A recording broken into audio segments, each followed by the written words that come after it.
You're out. Don't come back. We're moving on without you. That was my mother's voice. Flat, rehearsed, final. On a voicemail she left at 9:47 on a Tuesday night. No argument beforehand. No warning. Just a 31-second recording that erased 27 years of being the daughter who paid every bill, covered every emergency, and never once said no. I listened to it twice. Then I texted back one word. Okay. What my family didn't know was that okay wasn't surrender. It was authorization, my own to myself, to stop being their safety net. Within 72 hours, the family trust was frozen, the house deal was dead, and their lawyer was leaving messages I had no intention of returning. 46 missed calls by morning, and a text from their attorney that said, "We have a serious problem." I laughed out loud, and I replied, "Before I go on, if this story speaks to you, take a second to hit like and subscribe, and drop your location and local time in the comments. I'd love to know where you're listening from. My name is Vivian. I'm 27. Now let me take you back to that Tuesday evening in October. The night a voicemail changed everything. I was sitting cross-legged on my bed in a studio apartment in Philadelphia, laptop balanced on a pillow, finishing a risk assessment report for a client whose portfolio had more red flags than a parade. That was my job, spotting danger before it arrived. Ironic, I know. My phone buzzed on the nightstand. One missed call from Mom, then the voicemail notification. I almost didn't play it. My mother rarely called me directly. She called Brooke, my younger sister, the one who still lived 20 minutes from our parents, the one whose name came up in every family group chat like a headline. When Mom needed something from me, she usually texted, 3 words max, "Call me back," or "Send money, please." But a voicemail felt different, personal, almost. So I pressed play. Her voice came through the speaker flat and clear, like she'd practiced the words in front of a mirror. "Vivian, this is your mother. I want you to know that we've made a decision as a family. You are no longer welcome here. Don't come back. Don't make this harder than it needs to be. We're moving on without you." 31 seconds. I timed it on the playback bar. I played it again, thinking I'd missed a reason, a because or a since or even an after what you did. But there was nothing. Just the verdict. No trial. I checked our family group chat, the one Brooke had created 2 Christmases ago, the one where Mom posted casserole recipes and Dad sent blurry photos of birds from the backyard. I'd been removed. Not muted. Removed. And the chat had been renamed. The old name was The Owens Fam. The new name, I'll remember this until I die, was Us.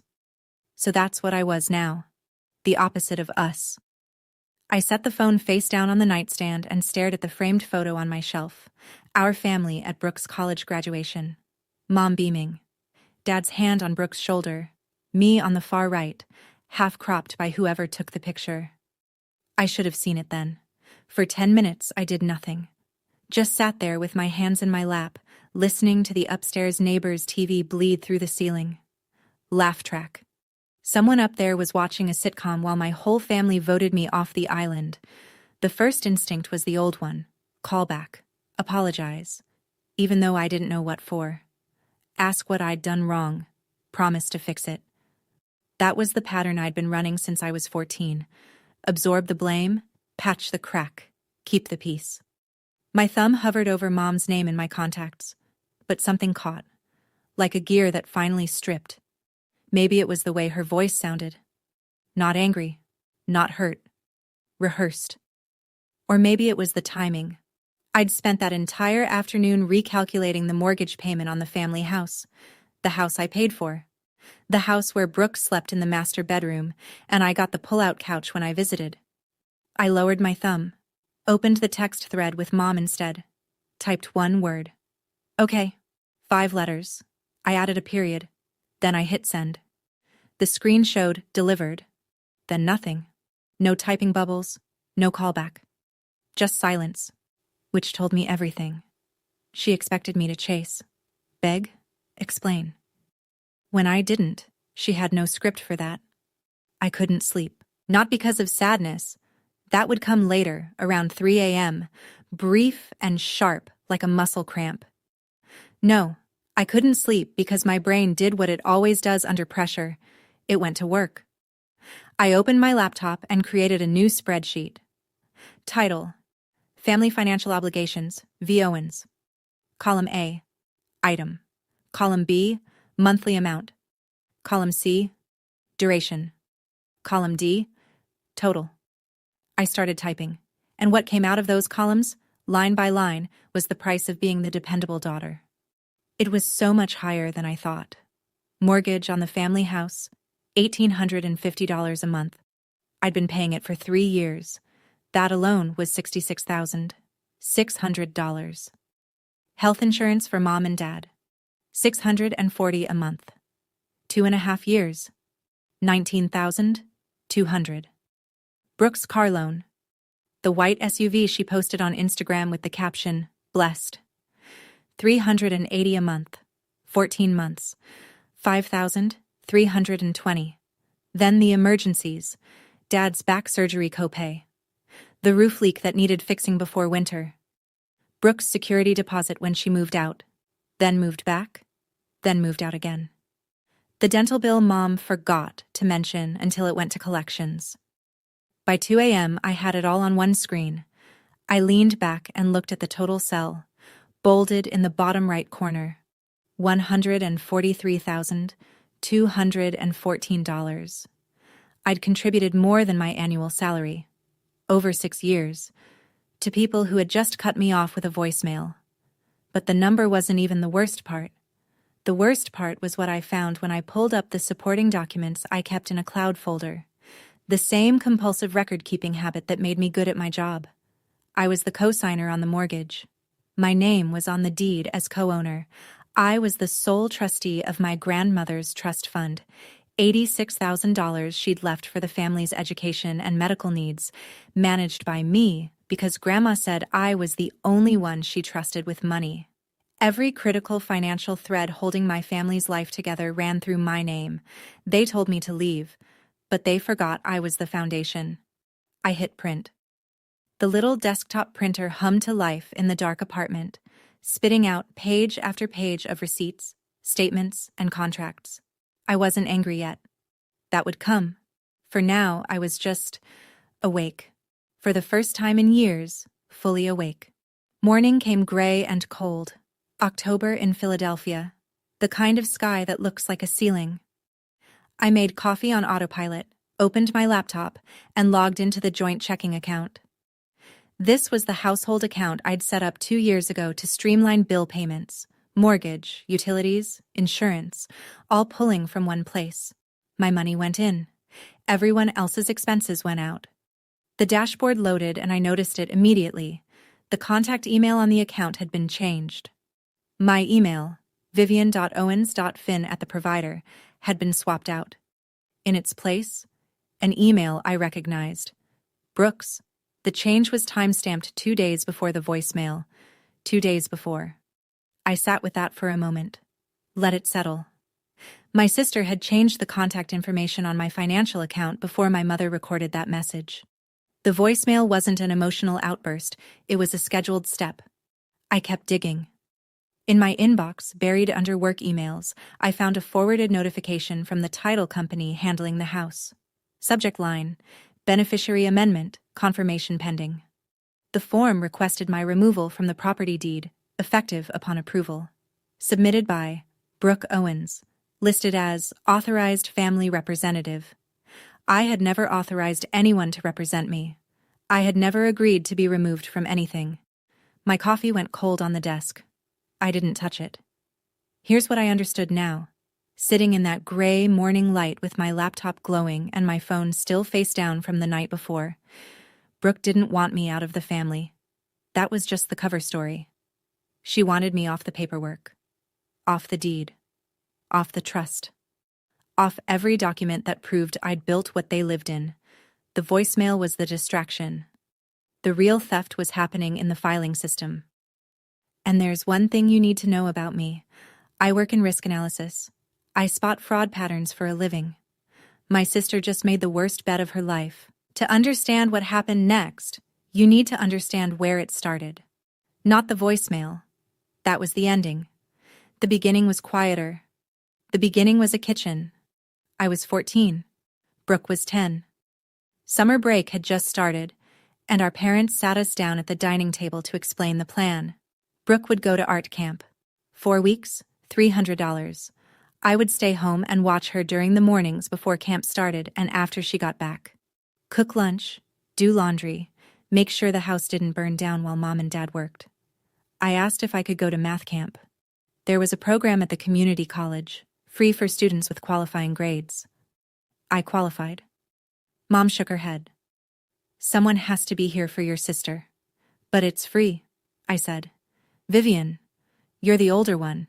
You understand. I understood. I understood that Brooke got summers and I got responsibilities, that my grades weren't a source of pride, they were a forecast of future income. When I made honor roll that fall, Mom's only comment was, "Good. Keep it up. One of you needs to make real money someday." Not, "I'm proud of you," not, "You deserve this," just, "You'll be useful later." And when Brooke bombed her 6th grade finals that same year, the whole house rallied. Dad took her for ice cream. Mom sat with her for an hour, stroking her hair, saying, "You're more than a test score, baby." I was in the next room. I heard every word. Nobody said anything like that to me. Not because I was failing, but because I never needed comfort. I was the strong one, the steady one, the one who could handle it. Mom told me that once, directly. Phone call, sophomore year of college. I'd mentioned feeling overwhelmed. She said, "You're the strong one, Vivian. Brooke needs me more." 7 words. I carried them like a brick in my chest for a decade. My first real paycheck arrived on a Friday in June, the summer after I graduated. 21 years old, student loans already accruing interest, starting salary at a mid-size consulting firm that expected 60-hour weeks. I felt proud for about 4 hours. Mom called that evening. Dad had thrown out his back at work. Not workers' comp eligible because he was technically a subcontractor. Hospital bill, $2,000. Could I help? I sent it that night. Didn't hesitate. 3 weeks later, Brooke needed a security deposit for her first apartment, $1,200. She was 17, about to turn 18, heading to cosmetology school. I asked Mom carefully, "Does Brooke have any savings?" The silence on the other end was a weapon. Then, "She's your baby sister, Vivian. She's starting out. How can you even ask that?" I sent the $1,200. My own student debt, $38,000, sat untouched. No one asked about it. No one offered. It wasn't even a topic. The assumption was simple. Vivian's fine. Vivian handles things. Vivian doesn't need help because Vivian never asks for it. That first year out of school, I sent home close to $14,000, not in a lump sum, in cuts. A few hundred here, 1,000 there. Always urgent. Always. Just this once. Just this once became every month. They never said thank you. I don't mean they forgot once. I mean the words were never spoken. Not in text. Not on the phone. Not at Thanksgiving when I flew home on a budget airline and ate dinner at the table I'd financially rebuilt. My birthday that year? Mom forgot. She posted a throwback photo of Brooke on Facebook that same week. Brooke's birthday 2 months later? Party at the house. I was asked to order the cake and pay for it. The last month of that year, I ate ramen for 9 days straight because my checking account was empty. I didn't tell anyone. Because if I had, Mom would have said I was being dramatic. And I believed her. That's the part that hurts the most. 3 years before the voicemail, Mom called with what she described as a family opportunity. She and Dad wanted to buy a house, a 3-bedroom outside the city, quieter neighborhood, better schools nearby for whenever grandkids come. She said it like a dream they'd earned. The reality was simpler. Their credit was destroyed. Dad's medical debt, a missed car payment from years ago, a collections notice Mom had ignored until it went to a judgment. No lender would touch them. So Mom asked me, "Just co-sign, Vivian. Your credit is perfect. The The house will be in my name, but you'll be on the loan and the deed. It's the family home. Someday it belongs to both of you girls." I said yes. I didn't hire a lawyer. I didn't ask for a written agreement beyond the mortgage paperwork itself. Because the voice in my head, the one Mom had installed, said, "Family doesn't need contracts. If you ask for one, you don't trust us. And if you don't trust us, you're not family." So I signed, co-signer on the mortgage, co-owner on the deed, though Mom was listed as the primary owner. And from that month forward, the $1,850 payment came out of my account like clockwork. Brooke moved in immediately, took the largest bedroom, decorated it, posted photos, home sweet home. When I visited, which wasn't often because I was working overtime to cover the payments, I slept on the pull-out sofa in the den. I paid for a house where I slept on a couch. About 6 months before the voicemail, I overheard something during a family call. Mom's voice in the background talking to Brooke. She didn't know I was still on the line. She said, "Once we refinance, we can pull some equity out. Don't worry about Vivian. I'll handle her." Handle me. Like a line item. Like a problem. I didn't say anything. I told myself I'd misheard, but my hands were shaking when I put the phone down, and the spreadsheet I'd been working on blurred in front of me. My grandmother, Mom's mother, died 4 years ago. Lung cancer, fast and cruel. She went from diagnosis to funeral in 11 weeks. But Grandma was sharp until the very end. 2 months before she passed, she updated her trust. $86,000, set aside for the family's education and medical expenses. And she named one trustee to manage it. Me. Not Mom. Not Brooke. Me. I remember the lawyer reading it out and Mom's face going still.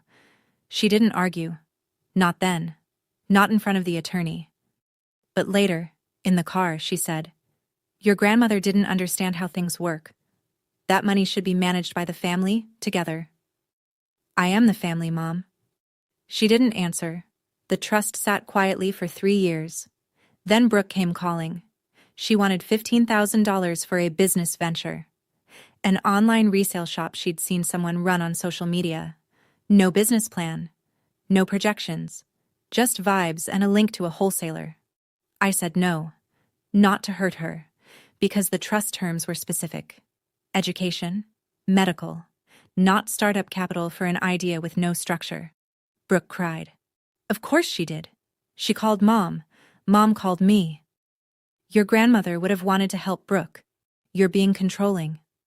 I'm following the trust document, Mom. That's literally my legal job. Brooke didn't speak to me for 2 months after that, and during those 2 months, I found out from a cousin that Brooke had been telling the extended family I was hoarding Grandma's money and probably spending it on herself. I never corrected the record. I was too tired of fighting ghosts. But here's the part that mattered. The part I didn't realize would become a weapon. 2 months before the voicemail, Brooke called me, said she wanted to clear the air. Her voice was warm, almost sweet, sisterly in a way she hadn't been in years. We talked for 40 minutes, and at one point her guard dropped. Or maybe she just got careless, and she said it. "Honestly, Viv, I just need you out of the trust and off the deed. Then everything gets simpler. For everyone." She said it like it was reasonable, like asking me to step aside from my own life was a favor I should want to do. What she didn't know, what she couldn't have known, was that I'd been recording the call. Not to trap her. I record important calls as a professional habit. My app flags any call over 10 minutes with a family contact and auto records with a disclosure tone at the start. Brooke either didn't hear it or didn't care. I saved that file in 3 places: cloud, USB, an email to myself with the subject line, "just in case." Lying in bed that night, I kept circling back to one question. Why did Brooke need me gone so badly? We grew up in the same house. I made her lunch when Mom worked late. I co-signed her first car. And somehow, I became the enemy in a story she wrote without telling me. I still don't fully understand it. Maybe you do. If you've ever been the reliable one who got repaid with betrayal, why do you think they do it? Drop your take in the comments. Wednesday morning, 2 days after the voicemail. I walked into the office looking like I'd slept inside a paper shredder. Marcus Webb noticed before I reached my desk.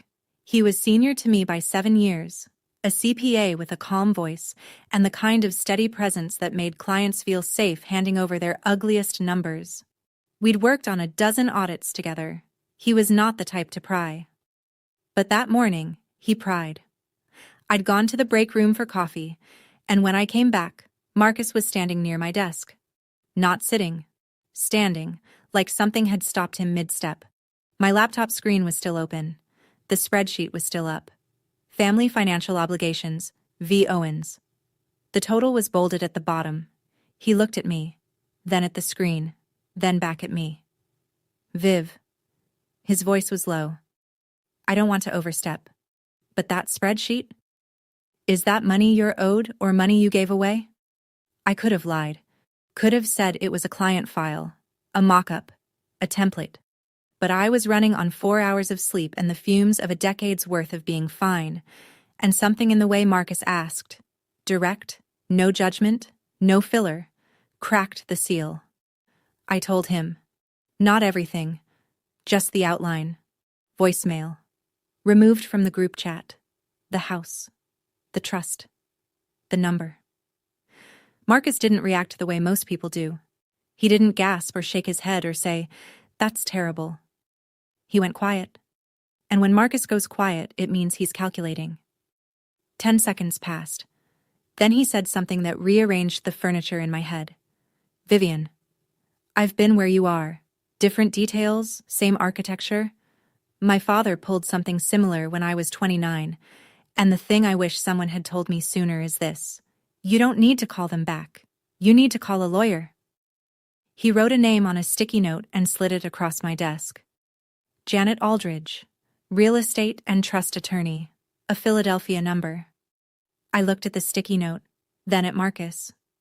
She's good? She's the one who kept me from losing my house. I put the note in my wallet. It stayed there for exactly 7 hours, the time it took for me to find what I found next. That evening, I sat down with every document I had and went through them the way I'd go through a client's portfolio, line by line, looking for what didn't match. I pulled up the email from the title company again, the one requesting my removal from the deed. I'd noticed it that first morning but hadn't looked closely at the attachment. Now I opened it. The form was standard. A beneficiary amendment request. At the bottom, 2 signature lines. One for Donna Owens, primary owner. One for Vivian Owens, co-owner. Both lines were signed. I zoomed in on my signature, and my stomach went cold. It was close. Someone had studied my handwriting. The slant was right, the size was right, even the little tail I leave on the N in Vivian was there. But the O in Owens was wrong. I write my capital O with an open loop, a habit from years of signing financial documents quickly. This O was closed, sealed shut. A small thing, the kind of thing only I would notice. But I noticed. Someone had forged my signature to remove me from the deed of a property I'd paid over $66,000 toward. I checked the submission details on the form, submitted electronically by Brooke Owens, authorized family representative. Submission date: 3 days before the voicemail. 3 days before. I sat back in my chair and let the timeline build itself. First, Brooke submits the forged document to remove me from the deed. Then, she changes the contact email on the joint account. Then, only then, Mom sends the voicemail. This wasn't a family falling apart in the heat of the moment. This was a sequence, a plan. Step 1, Step 2, Step 3. My removal from the paperwork first, then my removal from the family, so I wouldn't be looking at the documents while they pushed me out the door. My sister didn't just betray me, she ran a project plan. And in my line of work, a project plan leaves a trail. I called Janet Aldridge the next morning. Her assistant put me through in under 3 minutes once I mentioned the words forged signature and pending title amendment. Janet's office was in a converted brownstone near Rittenhouse Square, bookshelves floor to ceiling, a glass desk that reflected the overhead lights, and a chair so firm it seemed designed to keep clients focused. She offered me water. I declined. I didn't want to be comfortable. I wanted answers. I placed the folder on her desk. Everything. Mortgage contract, deed, the forged amendment form with both signatures, the email from the title company, the spreadsheet, $143,000, itemized, and the bank notification showing Brooke had changed the contact email on the joint account. Janet went through each page the way a surgeon reads a scan. Slowly, no expression, glasses halfway down her nose. She laid the forged signature next to my real one from the original mortgage contract and studied the two side by side. Then she took off her glasses and looked at me. "Miss Owens, you have 2 problems and 1 advantage." She tapped the forged form. "Problem 1. Someone committed fraud using your identity. The signature discrepancy alone could support a forgery claim." She tapped the title company email. "Problem 2. A refinance is pending on a property you co-own, without your knowledge or consent." "Both are serious." She paused. "Your advantage is straightforward. You're the co-signer. You're the co-owner. You're the sole trustee of a family trust. Nothing, not the refinance, not the title change, not a single dollar from that trust, moves without your actual signature. And your actual signature is the one thing they couldn't get." I sat with that for a moment, then asked the question that had been building since Tuesday night. What happens if I just stop? Stop paying the mortgage. Stop signing anything. Stop being the infrastructure. Janet folded her hands. Then the whole thing collapses under its own weight. The bank issues a notice. The refinance dies. The trust stays locked. All of it. Every financial arrangement they depend on stalls until you decide otherwise. She let that land. Then added, almost gently, "There's one more thing you should know. A forged signature on a deed amendment isn't just a civil matter. In Pennsylvania, that can be charged as a felony. I'm not saying you need to go there, but you should know you could." My chair suddenly felt a lot less uncomfortable. That night, back in my apartment, I opened the recording app on my phone. I hadn't listened to Brooke's call since the night it happened 2 months ago. At the time, I'd filed it under annoying but harmless. Just Brooke being Brooke, trying to get what she wanted with a soft voice and a sideways ask. Now, with everything I knew, it sounded completely different. I put my earbuds in and hit play. Brooke's voice filled my head, warm and casual, the way she gets when she wants something but hasn't asked for it yet. "I'm just saying, Viv, you're so busy all the time. You've got your career, your apartment, your whole life up there. Wouldn't it be easier if you just stepped back a little? Let Mom handle the trust stuff. And the house, honestly, if your name wasn't on it, you wouldn't have to worry about the payments anymore. That'd be a relief, right?" I remembered thinking at the time that she was being clumsy but not malicious. Just Brooke, trying to simplify her world. Then came the line, minute 32 of the recording. "I just need you out of the trust and off the deed. Then everything gets simpler. For everyone." I paused it, rewound, played it again. "I just need you out of the trust and off the deed." Need, not want, not, "It might be nice if," need. She'd told me exactly what she was going to do. She'd said it out loud into a phone that was recording. After an app disclosure tone she either ignored or didn't hear. And then, when I didn't volunteer to disappear, she forged my name and had Mom deliver the eviction notice disguised as a family decision.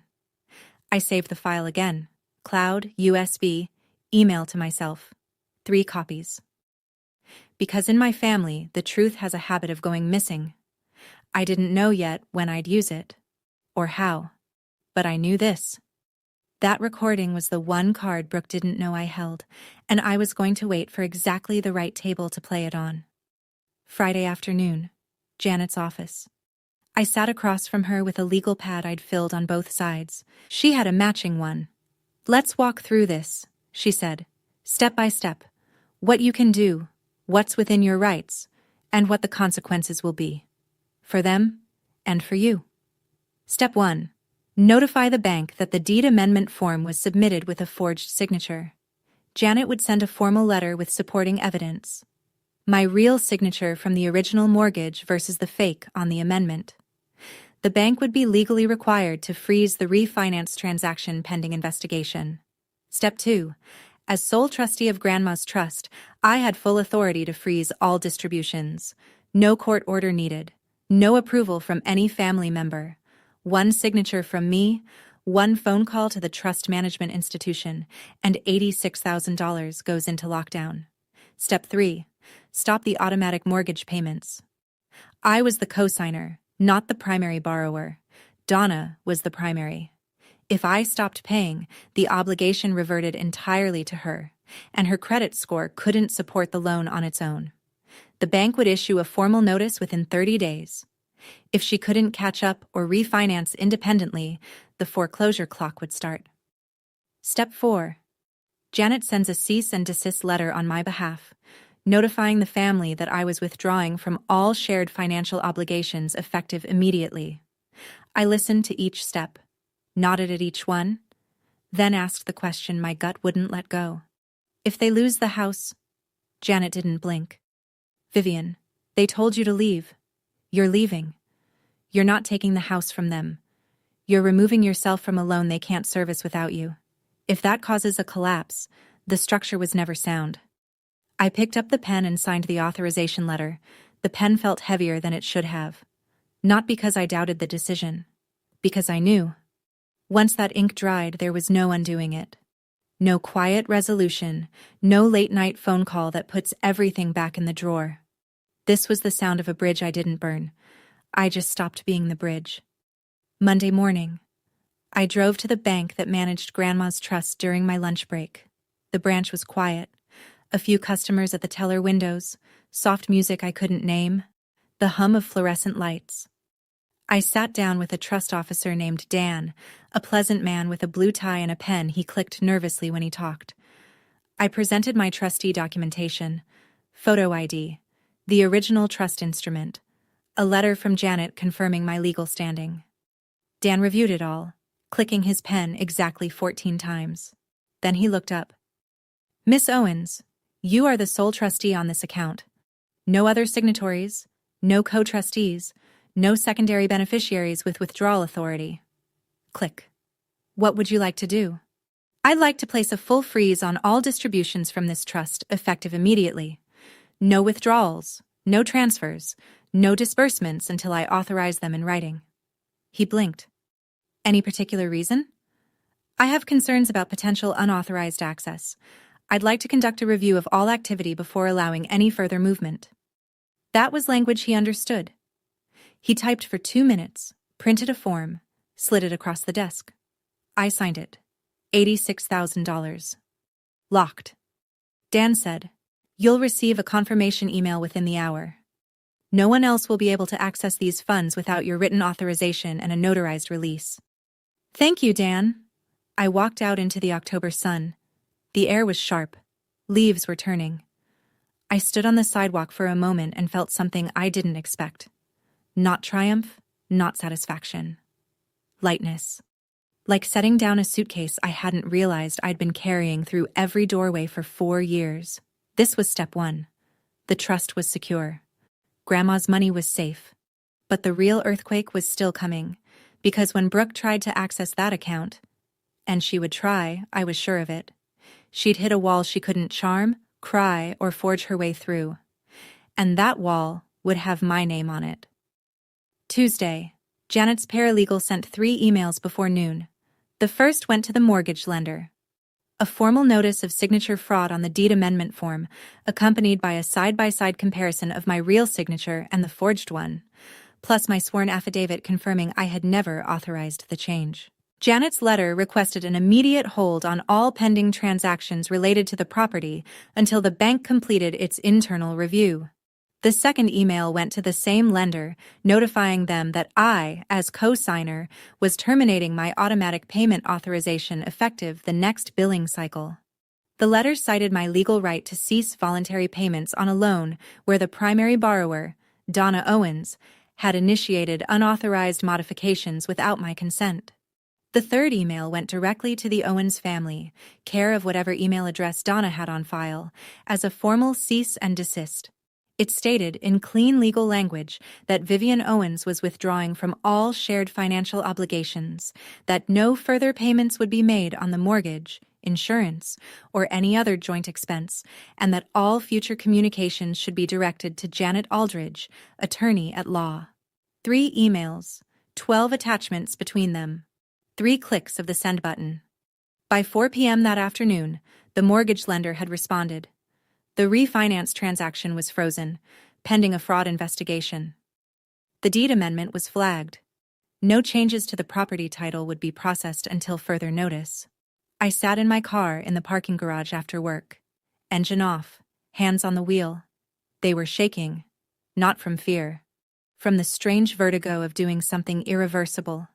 In 48 to 72 hours, those letters would land. Mom would find out the mortgage payment didn't come. The refinance was dead. The trust was locked.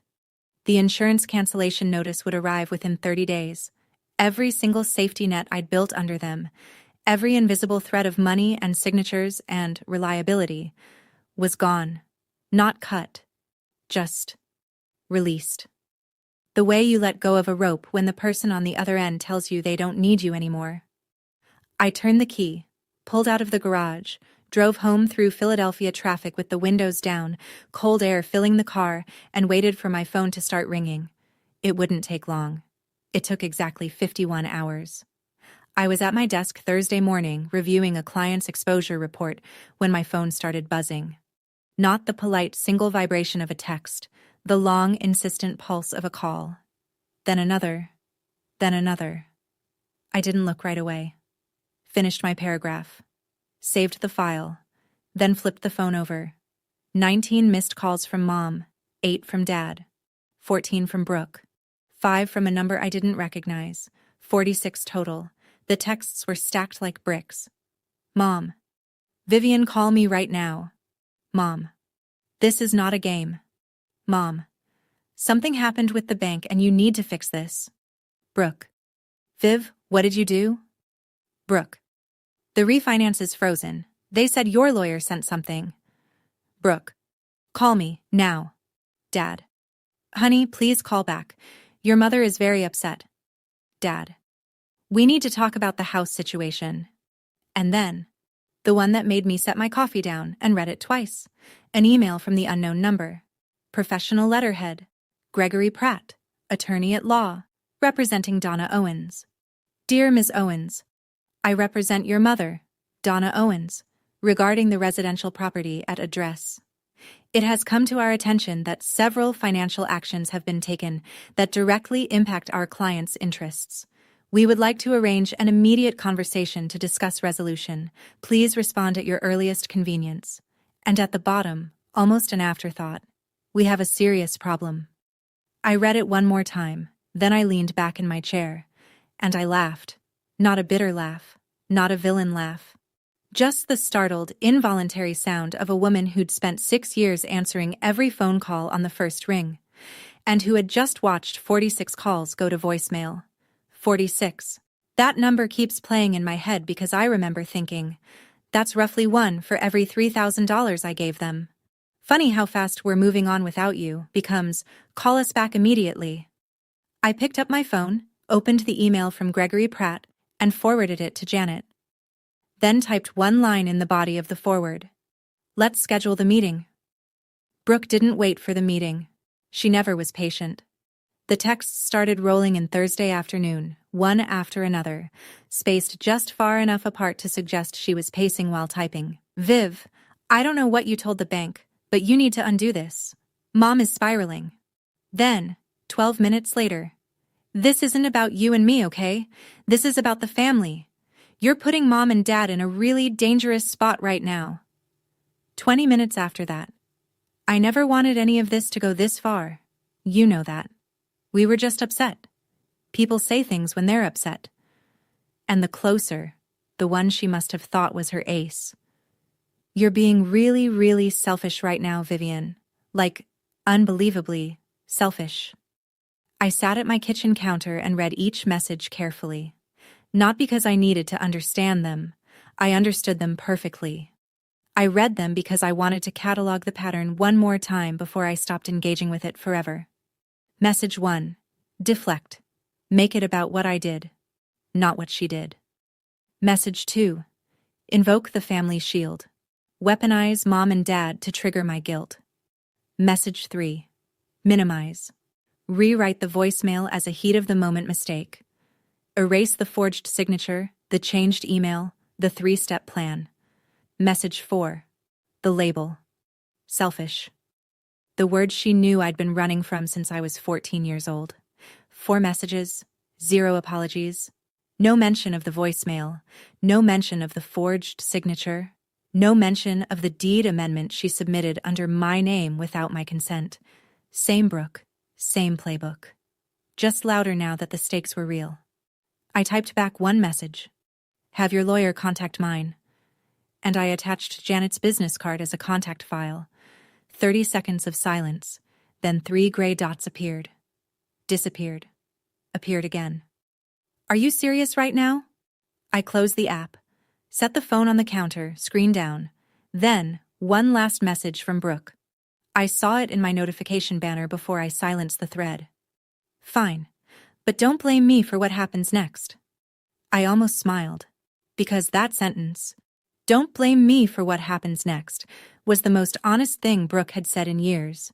She was already planning her next move, and she wanted cover in advance. The difference now was that I was planning too, and my plans came with documentation. Friday evening. I was making dinner. Pasta, nothing fancy, something to do with my hands. When my phone rang. Dad's number. I picked up because the last time Dad called twice in 1 week was when he went to the ER. Muscle memory. The responsible daughter answering the responsible phone call, but it wasn't Dad. Vivian Marie Owens. Mom's voice. Full name. The tone she uses when she wants you to feel 11 years old again. I don't know what has gotten into you, but you are destroying this family. Your father hasn't slept in 3 days. The bank sent a letter about the mortgage. The insurance company says our coverage is ending. And now Brooke tells me you're hiding behind a lawyer like we're strangers?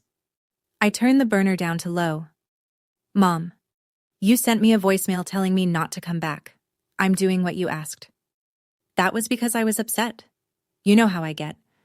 But this, freezing accounts, stopping payments, this is you being vindictive on purpose. I stopped paying for things that aren't mine anymore. You told me I'm not family. If I'm not family, I'm not financially responsible for the family. Silence. 2 beats. 3. Then, after everything I sacrificed for you, after all the years I poured into raising you, this is how you repay me. There it was. The script. The same guilt trip that had kept me writing checks for 6 years. I sacrifice, you owe. The eternal family ledger where my side was always in the red. Mom, I'm not repaying anything. I'm done paying. There's a difference. Her breath went sharp. You will regret this, Vivian. I'm telling you. You will look back on this moment and be ashamed. Maybe. But if I'm ashamed, it'll be for my own reasons. Not because you told me to be. I hung up. Set the phone down next to the stove. My hands were trembling. The pasta water was boiling over, hissing on the burner. I wasn't crying. Or, if I was, it wasn't from guilt. It was from the kind of grief that comes when you realize the person you keep hoping your mother will become doesn't exist. Never did. And no amount of mortgage payments was ever going to build her. I turned the burner off. I wasn't hungry anymore. But I noticed something, standing in that quiet kitchen with the steam curling around me. Donna hadn't mentioned the forged signature. Not once. Either she didn't know what Brooke had done, or she knew and decided it didn't matter. I wasn't sure which was worse. Saturday morning. My phone became a bulletin board of people I hadn't spoken to in months. Aunt Helen, Mom's younger sister, texted first. Honey, your mother is beside herself. Whatever this disagreement is, can't you just talk it out? She says you're trying to take the house. Then Uncle Robert, Dad's side. Heard some things through the grapevine. You know family comes first, right? Don't let money ruin what matters. Then a cousin I'd met exactly twice. "Hey, Vivian. Not sure what's going on, but Brooke seems really hurt. Just wanted to say you should probably call your mom." One after another. All morning. All with the same invisible fingerprints. I opened Facebook. I hadn't posted anything in weeks, but I had a feeling. And there it was. Brooke's latest status update, posted at 11 p.m. the night before. When your own blood turns their back on you over money, family should never be about transactions. Some people only care about control. Praying for healing. 47 likes. 22 comments. Hearts and prayer hands and "Stay strong, babe" from people who had no idea what had actually happened. One comment from Aunt Helen. "We love you, sweetie. The truth always comes out." Yes, I thought. It does. My chest tightened. The old reflex fired. The need to explain, to correct, to post my own side, to line up the receipts and show everyone the spreadsheet and the forged signature and the voicemail. I typed 3 different responses, deleted all 3. Then I remembered what Marcus had told me over coffee 2 days earlier, when I'd admitted I was terrified of being the villain in Brooke's narrative. "Don't fight the narrative on their turf," he'd said, stirring his coffee without looking up. "Bring the truth to the right room." The right room. Not Facebook, not a group chat. Not a phone call where mom can hang up when the facts get uncomfortable. A room with a table, with lawyers, with documents, where crying doesn't override evidence and I'm the victim has to compete with timestamps. I closed Facebook, opened my email, wrote to Janet. "I think it's time for the meeting, all of them, face to face, with everything we have." Janet replied in 11 minutes. "Agreed. I'll coordinate with Pratt. Friday, my office." 5 days. 5 days until every story Brooke had ever told would have to survive a conference table. I set my phone on the kitchen counter and poured myself a second coffee. My hands were steady. Monday afternoon. Janet called me from her office on speakerphone so I could listen. She'd reached Gregory Pratt. The conversation was polite the way a chess game is polite. Controlled moves, measured language. Nothing wasted. "Mr. Pratt, I represent Vivian Owens. As you know, my client is co-signer on the mortgage and co-owner on the deed for the property your client occupies. She's also the sole trustee of the Margaret Owens Family Trust." "I'm aware of the financial arrangements," Gregory said. His voice was careful, lawyerly. "Then you should also be aware that a deed amendment form was submitted to the title company bearing my client's signature, a signature my client did not provide. A side-by-side analysis shows clear discrepancies. The bank's fraud department has flagged the document and frozen the pending refinance." Silence. I counted. 1, 2, 3, 4, 5, 6, 7, 8. 8 seconds of dead air from a man who bills $400 an hour. "Are you saying," Gregory said slowly, "that my client submitted a forged document?" "I'm saying a document bearing a signature my client did not execute was submitted under her name. The title company and lender have both been notified. The bank's investigation is proceeding independently of our office." More silence. Then Gregory's voice, noticeably tighter. "I'll need to confer with my clients about this. I'd recommend doing that soon, Mr. Pratt, before the bank's fraud division does it for you." The call ended with a date confirmation for Friday. Janet hung up and turned to me. His pause told me everything. He didn't know about the forged signature. She folded her hands on the desk. "That means either your mother didn't tell her own lawyer or your mother didn't know. If Donna didn't know, then Brooke did this on her own. And didn't tell anyone." "She told one person," I said. "Me," on a recorded call. Janet's eyes narrowed. Not in suspicion, in something closer to satisfaction. "Friday's going to be very interesting." Wednesday evening, I was cleaning up after dinner, dish in the sink, water running, when my phone rang. Dad. Actually Dad this time. Vivian. His voice was the quietest I'd ever heard it. Not angry. Not the rehearsed authority he sometimes borrowed from Mom. Just tired. The kind of tired that lives in the bones. "Hi, Dad." "The lawyer, our lawyer, called today. He said there's a problem with the house paperwork. Something about a signature that doesn't match. He paused. I let the pause stretch. The water was still running in the sink. He says someone may have signed your name on a form. That's correct. Do you... Another pause. I could hear him breathing. Do you know who did it? You should ask Brooke. The breathing stopped. Brooke? The form was submitted under her name, Dad. Authorized family representative. She submitted it 3 days before Mom sent me that voicemail. Silence. Long enough that I checked whether the call had dropped. It hadn't. The seconds counter was still ticking. You're sure about this? I have the submission records. My lawyer has the signature comparison. The bank has flagged it for fraud investigation. Yes, Dad. I'm sure. I heard something through the phone. A chair creaking. Like he'd sat down hard. Or maybe it was his knees. Let me talk to your mother about this. And there it was. The sentence he'd said 100 times across my lifetime. Let me talk to your mother. The eternal deferral. The man who never quite got around to having his own opinion before clearing it with Donna first. Dad, I'm not calling for permission. I'm not asking you to fix it. You asked me a question and I answered it. If the family wants to resolve this, it happens Friday. Janet's office. With documentation.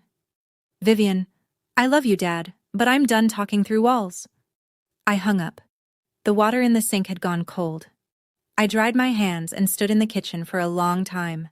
What struck me wasn't anger. It was something sadder. The sound of my father realizing, at 59 years old, that the wrong daughter had been telling the truth all along, and that he'd spent decades choosing not to check. Thursday, Janet's assistant sent the formal invitation to Gregory Pratt's office, a meeting at Janet's conference room, Friday at 2 p.m. Attendees: Vivian Owens, Donna Owens, Raymond Owens, Brooke Owens, Janet Aldridge, Gregory Pratt. Janet and I reviewed the ground rules together. If I was going to sit across from my entire family for the first time since the voicemail, I needed structure, not emotion. Structure. Rule 1. No shouting. If any party raised their voice, the meeting would be adjourned immediately. This was a professional discussion, not a kitchen table argument. Rule 2. Claims require documentation. Anyone could say anything. But if they wanted it taken seriously, they needed paper to back it up. Rule 3. I would present first. Uninterrupted. My case, my timeline, my evidence. Questions after. Gregory agreed to all 3 terms within the hour. He didn't push back on a single one, which told me something important. His clients needed me more than I needed them. They needed my signature, my payments, my cooperation. Without those, they were staring down a frozen refinance, a lapsed insurance policy, a locked trust fund, and a mortgage they couldn't carry alone. I prepared my folder the way I prepare a client portfolio. Organized, labeled, devastating. Tab 1. The spreadsheet, $143,000. Tab 2. The forged signature, side by side with the original. Tab 3. The email trail showing Brooke's unauthorized changes to the joint account. Tab 4. The timeline. Deed amendment, email change, voicemail, group chat removal. All dated, all documented, and tucked inside the back cover, in a small envelope, a USB drive with the recording. I hadn't decided whether to play it. That would depend on what happened in the room, on whether Brooke would tell the truth or whether she'd do what she always did. Marcus texted that evening. Ready for tomorrow? I typed back. Folders packed, hands are steady. He replied, You don't owe them an explanation, they owe you one. Go get it. I set my alarm for 6 a.m., laid out my clothes, drank chamomile tea, which I hate, because someone once told me it helps with nerves. It didn't. But the folder on my nightstand did. Friday, 2 p.m., Janet Aldridge's conference room on the 3rd floor of the brownstone. Glass walls, a long walnut table, 6 leather chairs, and a water pitcher no one would touch. I arrived 10 minutes early. Set my folder on the table. Aligned the edges. Janet sat to my left, laptop open, notepad ready. Neither of us spoke. The room smelled like printer toner and the faint lemon of whatever the cleaning crew used. At 1:58, the door opened. Mom came in first. Navy blouse, chin high, purse clutched against her ribs like a shield. She looked at me for exactly 1 second.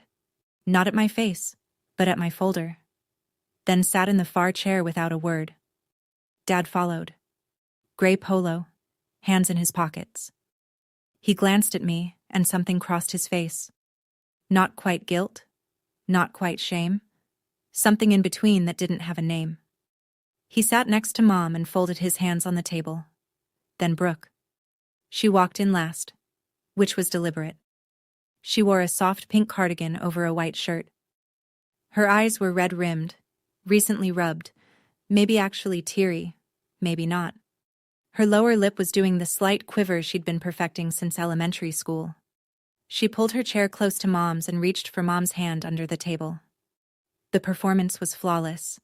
If you didn't know the script, you'd think she was the victim in this room. Gregory Pratt entered behind her. Gray suit. Firm handshake with Janet. A brief nod to me. He sat at the end of the table equidistant from both sides, which was technically neutral and practically useless. Janet opened. Thank you all for being here. This meeting exists to address the financial and legal issues that have arisen in recent weeks. Miss Owens will present first, as agreed by both counsels. She will not be interrupted. I opened the folder, looked up, made eye contact with my mother for the first time since a voicemail tried to erase me from the family. I'll start, I said, with a number. I slid the spreadsheet to the center of the table. 5 copies. 1 for each person, 1 for the record. $143,214. I let the number sit in the air. No one moved. That's what I've contributed to this family over the past 6 years. Mortgage payments on this property, $66,600. Health insurance for Mom and Dad, $19,200. Brooke's car loan, $5,320. Emergency expenses, surgeries, roof repairs, security deposits, dental bills. The rest. Every payment is documented. Dates, amounts, account records. It's all on this sheet. Mom's eyes moved down the page. I watched her scan each line, the way you watch someone read a medical report they weren't expecting. This is what I gave, I said. Not as a loan, not under contract. Just because I was asked, and because I believed that's what family meant. Mom opened her mouth. Janet raised one finger, calm, firm. Mrs. Owens, you'll have your turn. I pulled the second document from the folder. 2 sheets, side by side. I placed them flat on the table and turned them so everyone could read. On the left, my signature from the original mortgage contract, dated 3 years ago. On the right, a signature submitted on a deed amendment form requesting my removal from the property title. I paused. I did not sign this form. I did not authorize it. I did not know it existed until I discovered it in my email after being removed from this family by voicemail. Gregory Pratt leaned forward, studying the 2 signatures. His jaw tightened. The form was submitted electronically, I continued, by Brooke Owens, listed as Authorized Family Representative. 3 days before the voicemail. The room shifted. Not a sound. More like a barometric change. Dad's hand moved to his forehead. Gregory sat back in his chair, slowly. Brooke's grip on Mom's hand tightened. And Mom looked at the signatures, then at me. Then, for the first time since she walked into this room, at Brooke. What is this? She said. Someone forged my signature, I said, to steal my share of a house I paid for. I didn't say who. I didn't have to. Every eye in the room had already turned. Brooke let go of Mom's hand. That's insane. I didn't forge anything. Her voice climbed. Vivian is doing what she always does. She's manipulating the situation. She's making herself the victim because she can't handle that we... I didn't raise my voice. I didn't need to. Brooke. One word, flat, quiet. It cut through her sentence like a blade through paper. Before you finish that thought, I want you to hear something. I reached into the back cover of the folder, pulled out the small envelope, and removed the USB drive. Janet's laptop was already connected to a speaker on the table. I plugged it in, found the file, and hovered the cursor over the play button. This is a recording of a phone call between you and me, 2 months before the voicemail. The call was disclosed at the start. My app plays an audible notification tone. If you'd like to dispute its authenticity, Mr. Pratt can have it verified. Brooke's face went white. Not red. White. The kind of white that happens when blood retreats from the surface. I clicked play. The room filled with Brooke's voice. Warm, casual, coaxing. I just need you out of the trust and off the deed. Then everything gets simpler. For everyone. The recording ended. No one moved. I looked at Donna. She was staring at the speaker like it had physically struck her. Her lips were slightly parted. No words. I looked at Dad. His eyes were closed. His hand was still on his forehead. I looked at Gregory Pratt. He had placed his pen on the table and folded his hands, the universal posture of a lawyer recalculating his position. And I looked at Brooke. She was looking at Mom, searching for the lifeline that had always been there. The immediate defense. She didn't mean it. The instant redirect of blame onto me. Mom didn't look back. 15 seconds of silence. I counted them the way you count the seconds between lightning and thunder, waiting to learn how close the strike was. It was the loudest my family had ever been. Then Brooke broke. That's out of context. I didn't mean it like that. I was just talking. Just saying things. People say things. Janet's voice was steady as a scalpel. The recording is timestamped 2 months before a forged document bearing Ms. Owens's signature was submitted to remove her from the deed. The context, I'd say, is remarkably clear. Brooke turned to Mom again. Her lip trembled. Real this time. Or maybe not. I couldn't tell anymore. Mom, you believe me, right? She's twisting everything. She always does this. Donna Owens did not look at her younger daughter. She was staring at the spreadsheet, at the column labeled total, at the number at the bottom that represented 6 years of her eldest daughter's life, converted to dollars and cents, paid without a single thank you. She said nothing. And in that silence, in that precise, devastating silence, something shifted in the room that could never be shifted back. I closed the folder. Slowly. The sound of the cover meeting the back page was the only noise in the room. Donna turned to me. Her voice was different now. Smaller.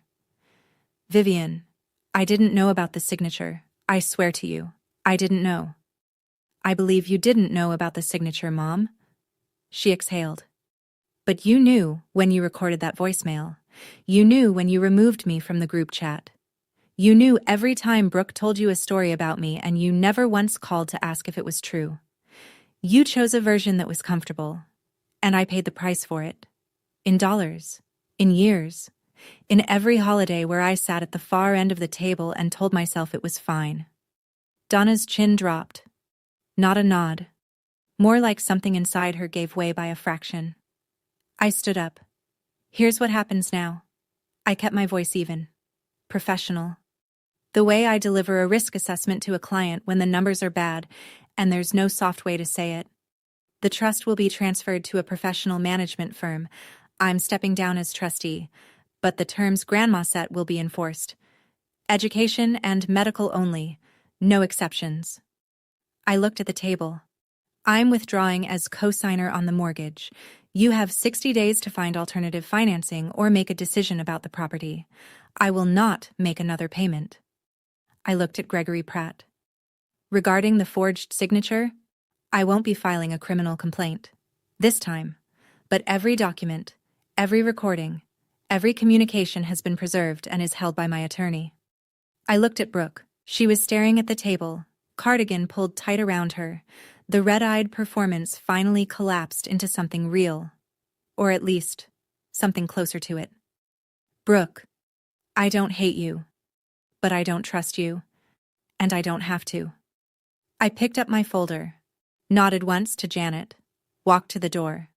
Dad's voice, cracked and low. Vivian. I paused with my hand on the handle, didn't turn around. 60 days, Dad. Use them well. The door clicked shut behind me. My heels echoed down the hallway, steady even, unhurried. I didn't look back. Not because I was angry, because there was nothing behind me I hadn't already said. Walking to my car afterward, I wondered if I should have handled it differently, been softer, given them more time, tried one more phone call before pulling everything. Part of me still wanted to believe a conversation could have fixed this, but every conversation for 6 years had ended the same way. Me apologizing for someone else's lie. Would you have given them another chance? Or would you have walked out of that room the same way I did? Tell me. I genuinely want to know.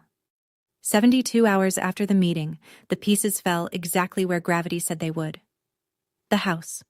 Without me as co-signer, the family's refinance was permanently dead. The bank sent a formal notice. Donna Owens had 90 days to either resume full mortgage payments on her own, secure a new co-signer with qualifying credit, or face the beginning of foreclosure proceedings. Donna's credit score couldn't carry the loan solo. Not even close. The trust. Transferred to a licensed fiduciary firm in Philadelphia within 1 week of the meeting. Every dollar accounted for. Every withdrawal now subject to third-party review against Grandma's original terms. Brooke couldn't charm, cry, or forge her way to a cent of it. The insurance. My cancellation notice took effect on the 30-day mark. Mom and Dad's health coverage lapsed on a Wednesday. By Thursday, Donna was on the phone with the marketplace, learning for the first time what insurance costs when someone else isn't paying for it. Nearly double what I'd been covering. The lawyer, Gregory Pratt, formally withdrew from representing the Owens family 10 days after the meeting. His letter to Donna cited irreconcilable factual discrepancies, polished legal language for, "Your daughter committed fraud, and you didn't tell me." They were now without counsel, and the social narrative, the one Brooke had built so carefully on Facebook, began to crack. Aunt Helen called Mom after the meeting and asked pointed questions. A cousin on Dad's side texted me directly. "I heard there were forged documents. Is that true?" I didn't respond. I didn't need to. The facts were doing their own press tour. None of this was revenge. I want to be clear about that. I didn't engineer a collapse. I removed myself from a structure that was only standing because I was holding it up. When I let go, it did what any unsupported structure does. It buckled. Not because I pushed it, because it was never built to stand on its own.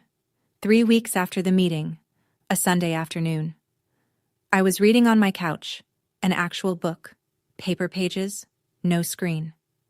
When Dad called. His voice was thinner than usual, like someone had stretched it over too many sleepless nights. "Vivian, I've been meaning to call." "Hi, Dad. I want to say, I'm sorry, I know I should have said it sooner. I should have asked questions when your mother sent that voicemail. I should have looked at the paperwork myself instead of just trusting that someone else had it handled." I waited. Because with Dad, the apology always came with a second paragraph. "But, sweetheart, is there any way you could give us more time with the house? Your mother is looking into options, but 90 days it's not a lot. If you could just extend the co-signer arrangement for another few months, until we figure out." "Dad." He stopped. I heard the apology. I appreciate it. I do. But I also heard the but. You're not calling because you're sorry. You're calling because the family needs my signature again. Silence. Then quietly, "Both, Vivian. It's both." Maybe it is, but the answer is the same. The 60 days I gave at the meeting are still in effect. Nothing changes. Your mother is terrified of losing the house. Then Mom should talk to a financial advisor, not to me. More silence. Then the thing that hit hardest. Not his words, but the sound of his exhale. Long, deflated. The sigh of a man who knows he's asking the wrong daughter to fix a problem the other daughter caused but lacks the spine to say it out loud. "I understand," he said finally. "Dad? Yeah. I love you. That hasn't changed, but love doesn't mean I light myself on fire to keep someone else warm. Not anymore." He hung up without saying goodbye. Just a click, And then nothing. The same abrupt silence that had been his answer to every hard question my entire life. I set the book down, stared at the ceiling. He'd apologized and asked for a favor in the same breath. And the worst part was that I think he genuinely meant both. The sorry and the ask. He just didn't understand that one cancels out the other. Or maybe he did. And that was the saddest part of all. 3 months later. The leaves were gone. First frost had come and gone. Philadelphia was doing what Philadelphia does in January. Cold, gray, stubbornly alive. I was sitting in a coffee shop near my office on a Saturday morning, laptop open but idle, watching people through the window. A normal Saturday. Unremarkable. And that was the point. For the first time in my adult life, unremarkable felt like a luxury. The mortgage money, $1,850 a month, was going into my savings account now. I had an emergency fund for the first time ever. I was paying down my student loans ahead of schedule. I'd booked a flight to Portland for a long weekend in February, just because I wanted to see the ocean. I'd never booked a trip just because I wanted to before. Brooke and I hadn't spoken since the meeting. Not a text. Not a voicemail. Not even a like on a photo. Complete silence. I checked her Facebook once, out of habit. She'd posted a new status. Starting over. No context. No mention of me or the house or any of it. Just the curated version of her life, sanitized for an audience that didn't know the backstory. I scrolled past it and felt nothing.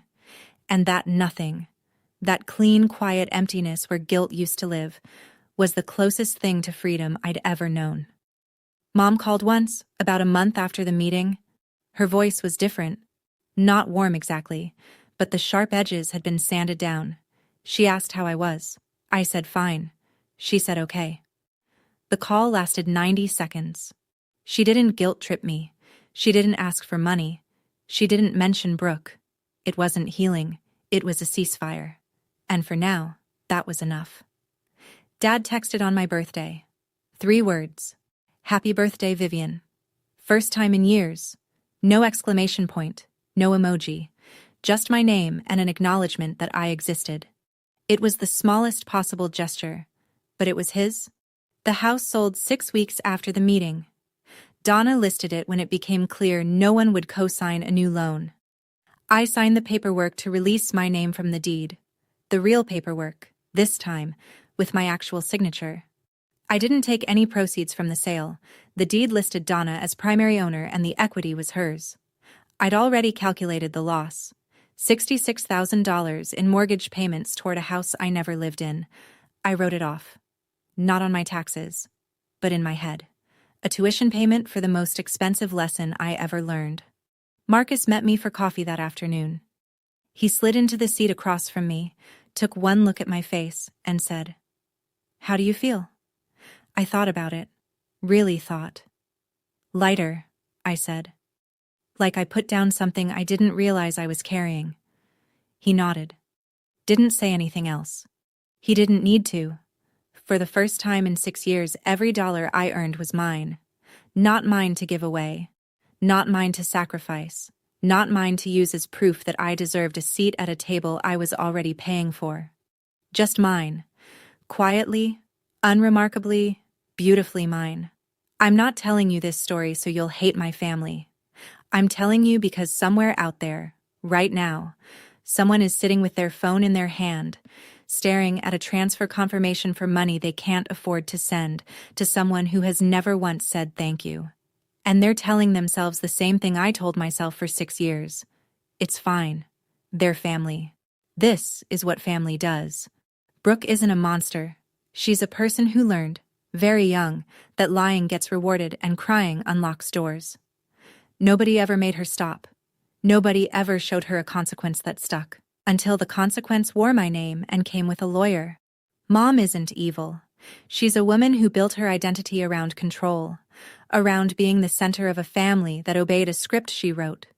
When I stopped following the script, she didn't know how to respond with anything other than force. That voicemail wasn't cruelty. It was panic disguised as authority. Dad isn't a villain. He's a man who spent his whole life choosing silence over confrontation, and one day realized that silence has a price too. He's still learning that. I think he might get there. I hope he does. And me? I'm the woman who finally understood that the word family is not a blank check. That loving someone does not mean funding their life while they erase yours. That boundaries are not punishment. Boundaries are truth, delivered without apology. I don't know what my family looks like a year from now. I don't know if there will be a Thanksgiving I attend or a phone call that feels like home. I don't need to know. For the first time, I'm not building my life around their answer. So I'll ask you this, and I genuinely want to know. If the people who are supposed to love you the most told you to leave, would you fight to stay, or would you finally let them see what life looks like without you? Let me know in the comments. I read everyone. Thank you for staying with me through this whole story. If any part of it hit close to home, if you've ever been the one holding everything together while being told you weren't enough, I see you. Drop a comment and tell me your story. I read every single one. And if you haven't already, hit that subscribe button so you don't miss what's coming next. There's another story linked in the description about someone who was told they'd never make it on their own. They proved every single person wrong in the most satisfying way. I'll see you there.